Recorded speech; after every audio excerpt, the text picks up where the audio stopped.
Gracias.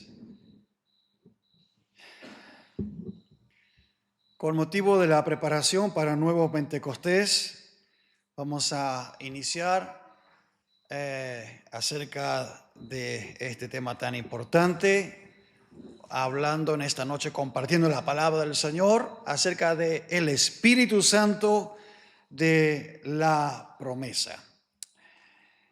Isaías capítulo 44, versos 3 y 4 dice: derramaré aguas sobre el sequedal y ríos sobre la tierra árida. Mi espíritu derramaré sobre tu generación y mi bendición sobre tus renuevos, y brotarán entre hierba como sauces junto a las riberas de las aguas. Juan capítulo 14, versos 15 en adelante dice: si me amáis, palabra de Jesús, en uno de sus últimos discursos, ¿sí? Conversaciones con sus discípulos, Jesús le dice a sus discípulos: si me amáis, guardad mis mandamientos. Y yo rogaré al Padre y os dará otro consolador. Consolador ahí es mayúscula, habla del Espíritu Santo.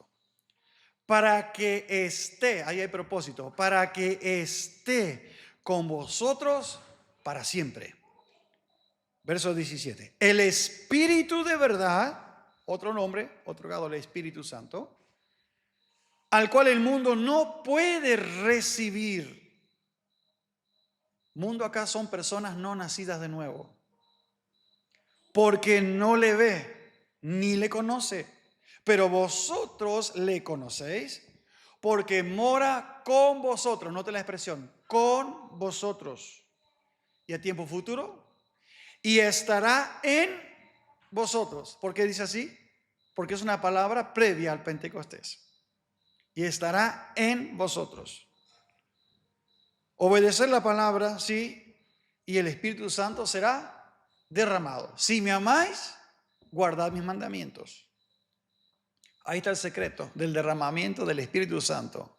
Una palabra clave: obediencia.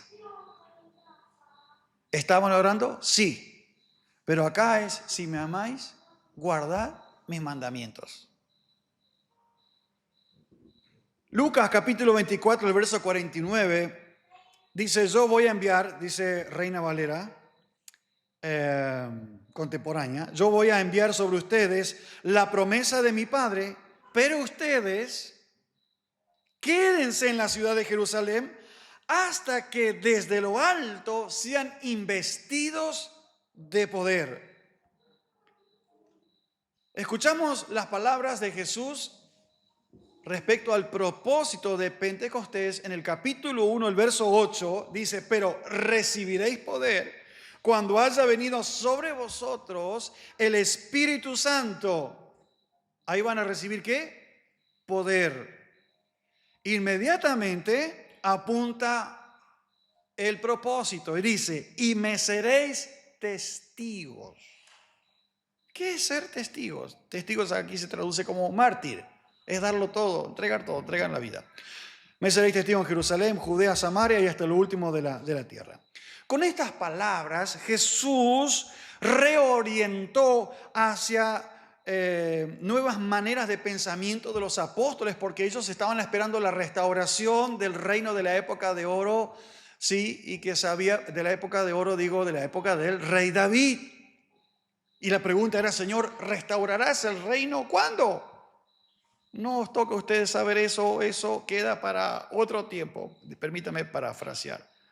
Ahora, la idea para esos días que se planteaba el Señor en sus planes era totalmente otra cosa a los que ellos tenían en mente como israelitas. Entonces, más para que dar la bienvenida a la fase final del reino, el Espíritu fue derramado para dar poder a su iglesia, a los apóstoles en este caso, y se convirtiesen en testigos fieles de Cristo. Ahora, analicemos un poquito en lo que dijo Jesús, enfocándonos en dos dimensiones del Espíritu. Habla de poder, palabra dunamis, y testigo o testimonios. ¿Qué hacen los testigos? Dan testimonio. En primer lugar, Jesús dijo a sus discípulos, recibirán poder a través del derramamiento del Espíritu Santo. En las esferas pentecostales conocemos esto como el bautismo del Espíritu Santo, ¿sí? Pero a lo largo de la historia de la iglesia más reciente, se ha generado confusión porque el bautismo no es escuche bien esto, teológicamente hablando, no es para dentro de 30 años de creyente, no. El bautismo es una experiencia inicial. Ustedes todos ya fueron bautizados, dice el apóstol Pablo, en un solo bautismo. Es decir, al inicio de la fe hay un bautismo del Espíritu Santo, en donde el Espíritu Santo viene a habitar en el creyente, porque hoy nosotros que somos templo del Espíritu Santo. Las experiencias que vienen después tienen que ver con renovación, con llenura, con otros nombres que se le da. Muchas veces hablamos con los hermanos y hay un concepto esto de que yo todavía no fui bautizado. ¿Y cuántos años usted creyente? 40 años. ¿Cómo? ¿Y cómo hizo usted para estar 40 años de creyente sin haber sido bautizado con el Espíritu Santo? No dice yo todavía no hablé en lengua. Entonces tiene una mezcla de conceptos que no son estrictamente bíblicos. Yo perdí amigos por lo que estoy diciendo. Amistades. Entonces, en asociación del Espíritu con el poder, era común en el Antiguo Testamento, siendo representado por la expresión del Espíritu de Dios que se traduce en el hebreo, Rauj, ¿sí? O Rauch, ¿sí? Elohim. Esta expresión hebrea se refería a un viento potente. Hechos me habla de viento recio, y hubo un ruido, un viento recio, algo poderoso, un fenómeno extraordinario que Lucas lo describe así. Y una fuerza, una energía sobrenatural o que sobresalía de lo habitual, en este caso, que provenía del Señor, de Dios. Y esta expresión es conocida para los hebreos. Entonces, el Espíritu de Dios obraba poderosamente en todo el mundo para hacer que hiciese. Mundo son personas que estaban bajo la administración del Espíritu Santo. Y usted va a encontrar en el Antiguo Testamento que dice así: y vino el Espíritu Santo menciona a la persona, y después automáticamente menciona qué es lo que hizo esa persona bajo esa administración del Espíritu Santo. Siempre la venida, el derramamiento, las experiencias con el Espíritu Santo tienen que ver con esto, para hacer la voluntad de Dios. La idea del Señor no es un espectáculo extrasensorial y decir, oh, pasó esto, pasó lo otro, recibimos el Espíritu Santo. Y cuando usted mira fruto, no hay fruto digno de arrepentimiento, no hay fruto de hacer la voluntad del Señor, de vivir la voluntad de Dios, de humillarse y obedecer la palabra del Señor. A propósito, comenzamos la introducción. Si me amáis, guarda mis mandamientos. Y yo me voy a encargar de derramar el Espíritu Santo sobre ustedes. Así funciona. Sin obediencia no hay Pentecostés. Puede haber oración sin obediencia y no hay Pentecostés. Hay tristes espectáculos, hasta denigrantes para el pueblo evangélico, pero no hay Pentecostés. Donde hay Pentecostés hay presencia de Dios, y donde hay presencia de Dios hay arrepentimiento. Donde hay arrepentimiento hay almas nuevas que conocen al Señor. Hay crecimiento, hay unidad. Por supuesto, para eso hay obediencia a la palabra y un montón de otras bendiciones que vamos a compartir más adelante. Esto todo bíblicamente hablando, poniendo en contexto, ¿sí?, a la palabra del Señor de esos días. Entonces, el significado de Pentecostés en aquel entonces, un significado un tanto histórico que estaba mostrando lo que iba a acontecer en el calendario de Israel. Estaba estrechamente ligado con la Pascua. A propósito, ¿sí?, según Éxodo capítulo 13 y Levítico 23, esa Pascua era la época del año en que Israel, ¿qué recordaba? La liberación de Egipto. Esa es la celebración de la Pascua. Pero conmemoraba esa última noche, larga noche, ¿sí?, de la última plaga, que era la muerte de los primogénitos, pero no de los israelitas, sino de los egipcios. Porque el ángel de la muerte pasaba y en la puerta había una señal de sangre que enseñaba que después la sangre a nosotros nos iba a librar de la condenación eterna y de todo peso del pecado, del poder del pecado. Entonces el ángel de la muerte veía la sangre en la puerta y pasaba de largo. Los egipcios no pintaron sus dinteles con la sangre, ¿sí?, tal como lo había el Señor pedido a Israel, a los israelitas siendo esclavos en Egipto. La sangre tiene poder para librarnos de la muerte. La sangre de Cristo tiene poder. Cuando digo la sangre de Cristo no estoy invocando, ¿sí?, la sangre física, sino cuando decimos sangre hablamos de la obra del Señor en el madero. Entiéndase, por favor. Entonces, la Pascua le recordaba a los israelitas cómo Dios los había liberado de la esclavitud de Egipto. Pentecostés, alrededor de esos 50 días después de la Pascua, en el tiempo de la primer cosecha. Esta es la fiesta también de las primicias, lo primero que se cosechaba, no lo último, no lo que sobraba, no lo que después de pagar las cuentas vemos cuánto queda, no. La primer cosecha es el diezmo bíblico, no es al último, es la primer cosecha. Sin saber lo que se habría de cosechar después, se lo traía al Señor como una ofrenda, y eso se hacía en Pentecostés. Originalmente se celebraba el sustento de Dios en la tierra prometida. El israelita traía la ofrenda del trigo y de la cebada agradeciendo al Señor, porque hasta aquí el Señor nos ha sostenido. Y era un acto de fe porque recién comenzaba la cosecha y el Señor va a bendecir nuestra cosecha. Eso es Pentecostés.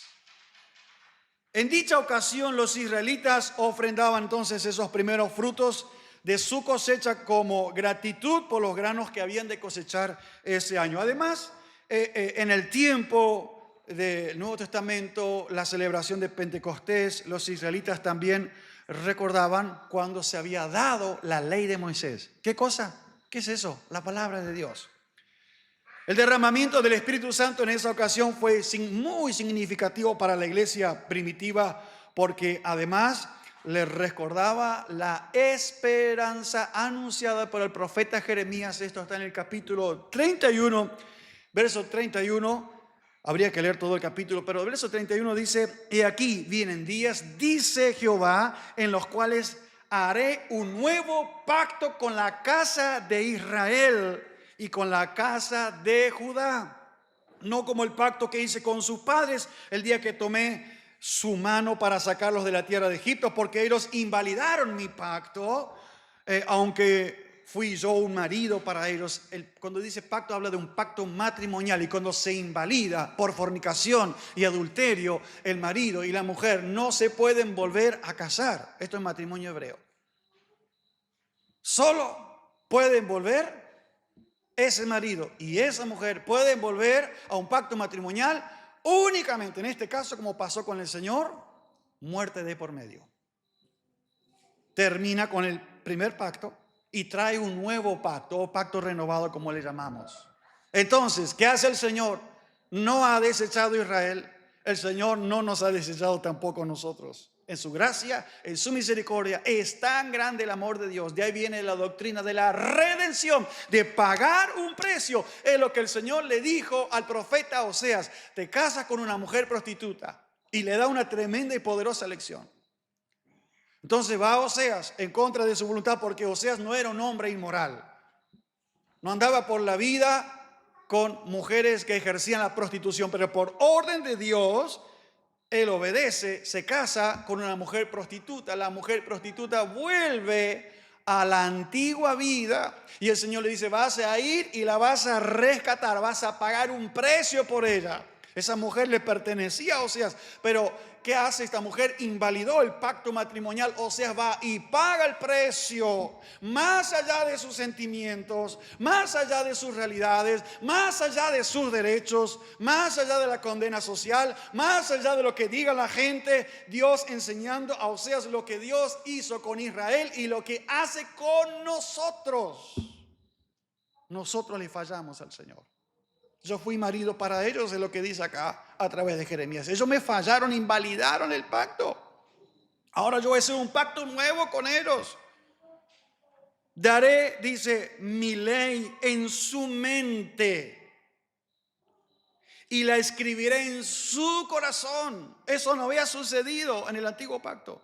Y yo seré a ellos por Dios y ellos serán por pueblo. La Escritura dice que esa ley en el corazón fue obra del Espíritu Santo de Dios. No es la obligación de estudiar y de memorizar la Biblia, es la palabra de Dios en mi corazón.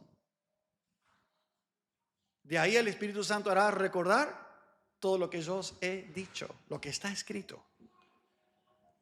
Eso fue cumplido en el nuevo pacto. Así como en Pentecostés se centraba en la grandeza de la cosecha y del derramamiento del Espíritu Santo, ¿sí? En ese primer Pentecostés cristiano como iglesia, indicaba que la iglesia había recibido la palabra de Dios escrita en su corazón y equipaba eso al testigo, le daba poder, un testimonio potente.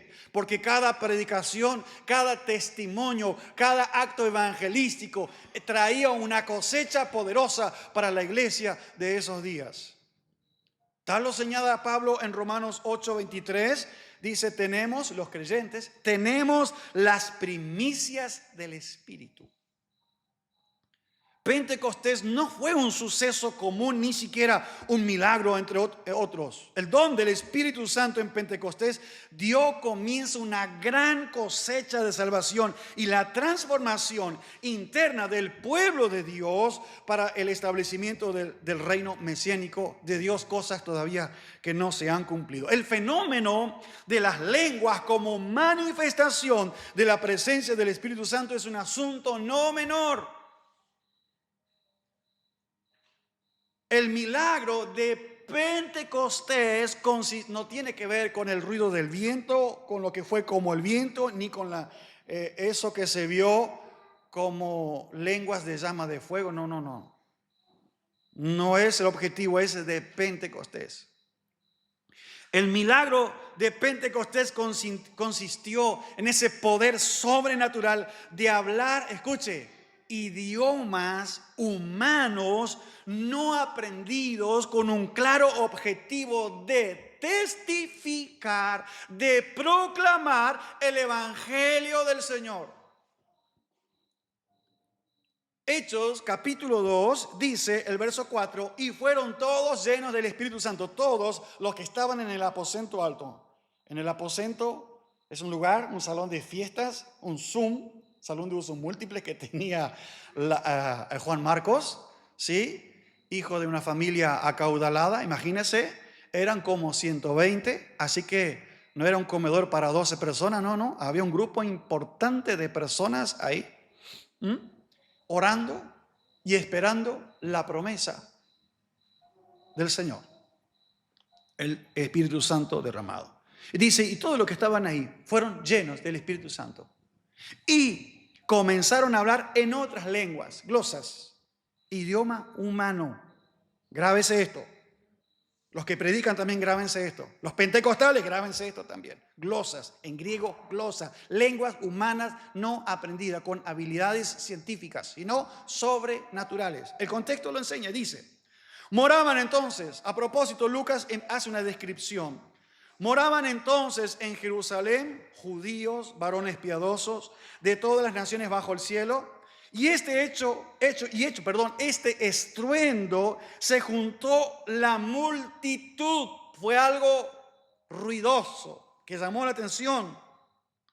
Y dice, y estaban confusos, porque cada uno le oía hablar en su propia lengua. Aquí lengua es idioma.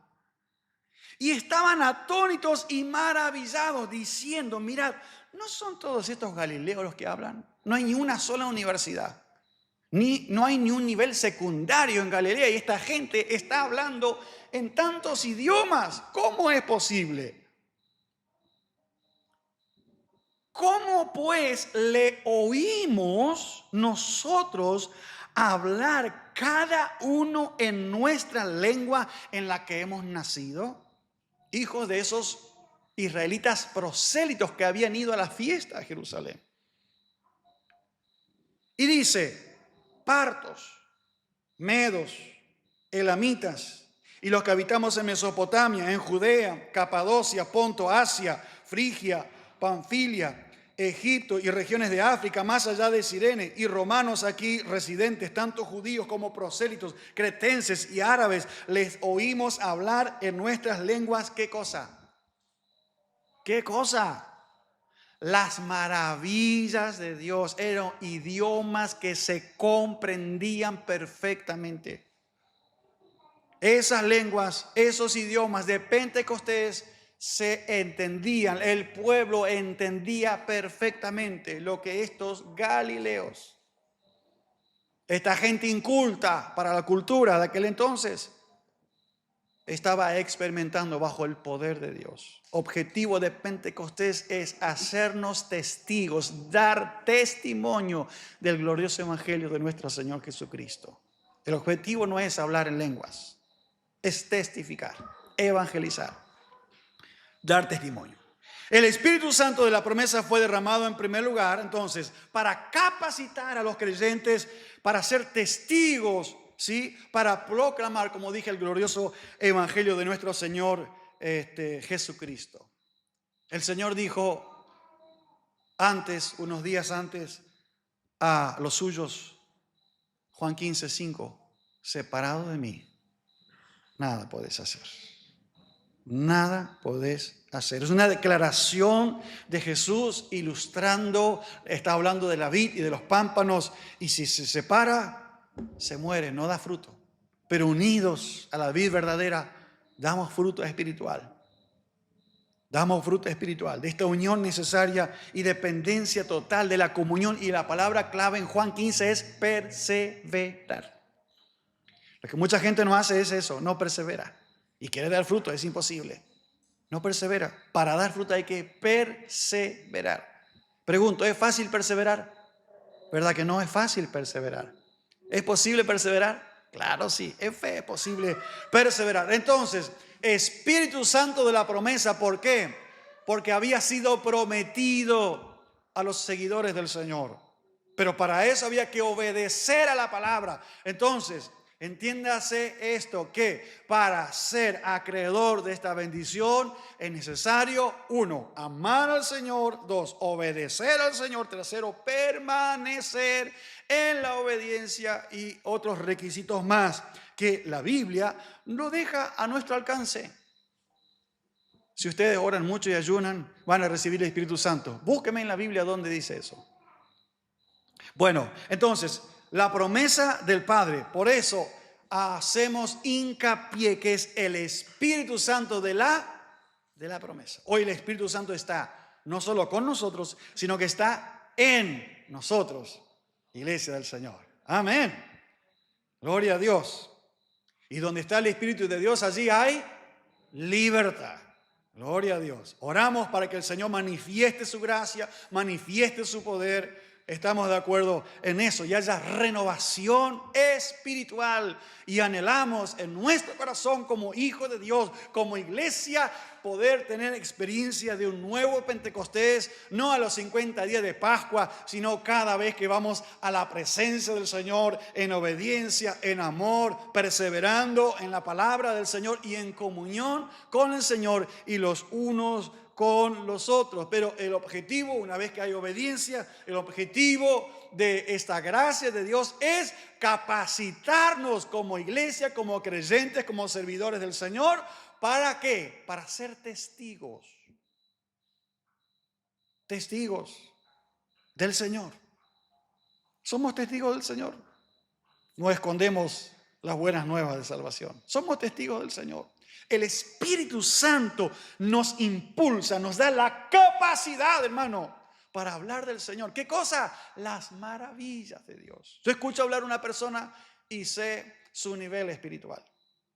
No es solo orar, escucho hablar y sé su nivel espiritual. Donde está el Espíritu Santo habitando y obrando, se habla las maravillas de Dios. Tema preponderante son las cosas del Señor, el Evangelio de nuestro Señor Jesucristo. ¿De qué habla usted todo el día? Ahí está usted parado. ¿Qué hay en su corazón? ¿Qué es lo que está en tapa de revista, pero de su corazón? Necesitamos un nuevo Pentecostés en nuestras vidas, en nuestros corazones. Amén. El derramamiento del Espíritu Santo produce, da nacimiento a la iglesia del Señor, a esta comunidad de fe, la iglesia del Señor. La obra del Espíritu Santo nos capacita a nosotros ser parte de la iglesia del Señor. No tenemos un libro en donde apuntamos la asistencia a los cultos. Le animamos a los hermanos a congregarse, sí, porque el ausentismo regular, persistente y naturalizado no es obra del Espíritu Santo, sino del enemigo que te aleja de la gracia del Señor y te enfrías. Porque lo que Dios ideó es iglesia, comunidad de fe. Y cuando os reunís, uno tiene salmo, uno tiene un cántico, otro tiene una palabra y somos edificados mutuamente. Este es el plan y la idea de Dios y así funciona, no de otra manera.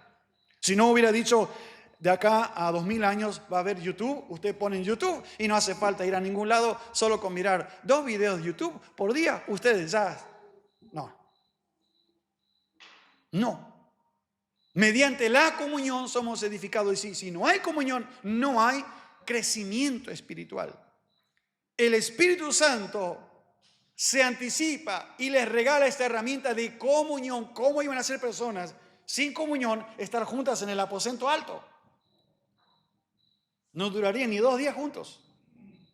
Si algunos no pueden estar 2 horas juntos, imagínense, porque no tiene comunión. Sin embargo, en el aposento alto, días esperando la promesa del Señor.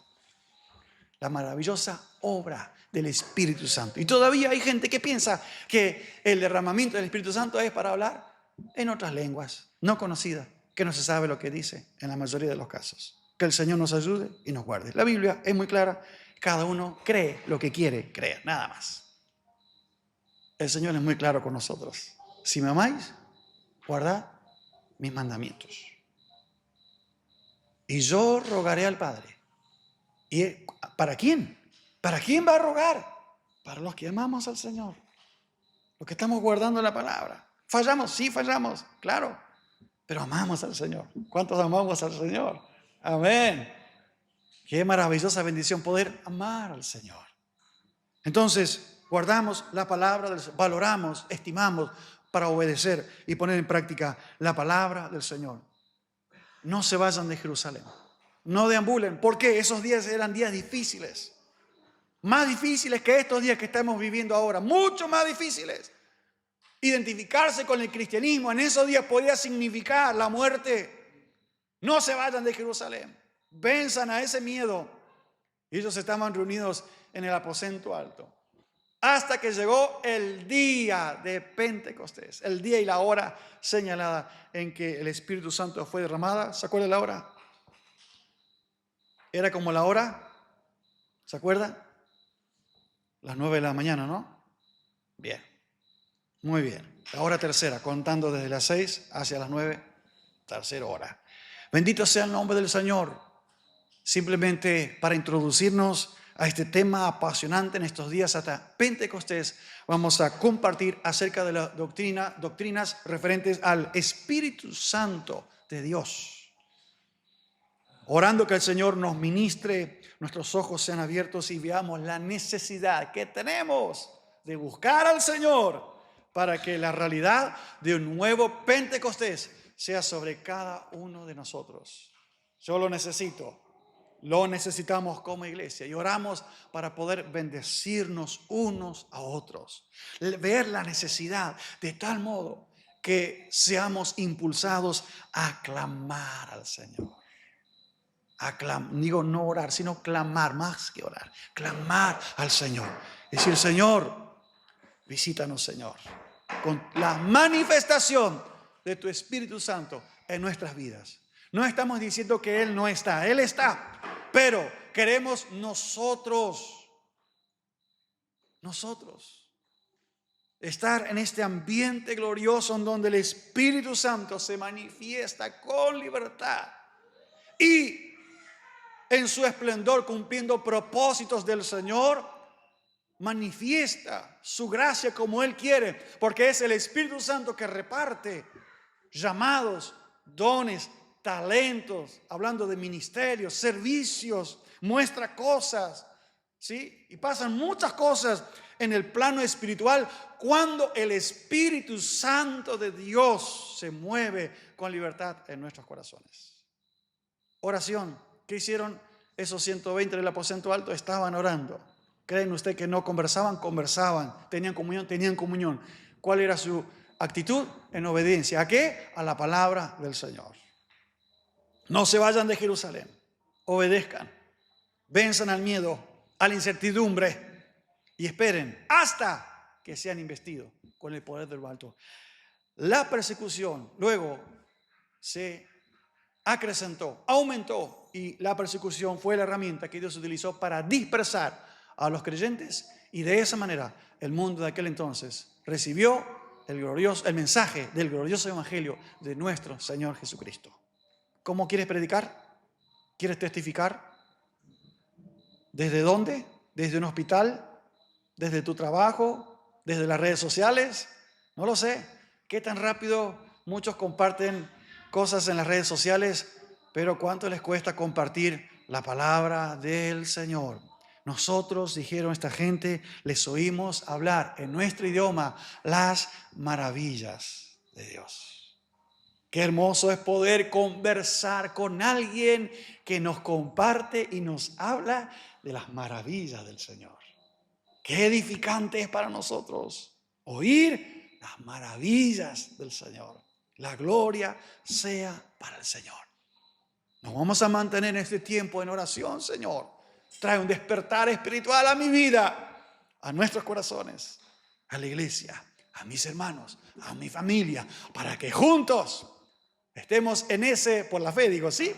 Aposento alto, en unidad, en obediencia, esperando en la gracia que es en Cristo Jesús, Señor nuestro, para que el Señor, mediante el Espíritu Santo, nos capacite para ser testigos del glorioso evangelio de nuestro Señor Jesucristo. El testigo estaba dispuesto ¿a qué? Se identificaba como mártir. Así se traduce esa palabra testigo del griego, mártir. Es decir, un testigo dispuesto a dar su vida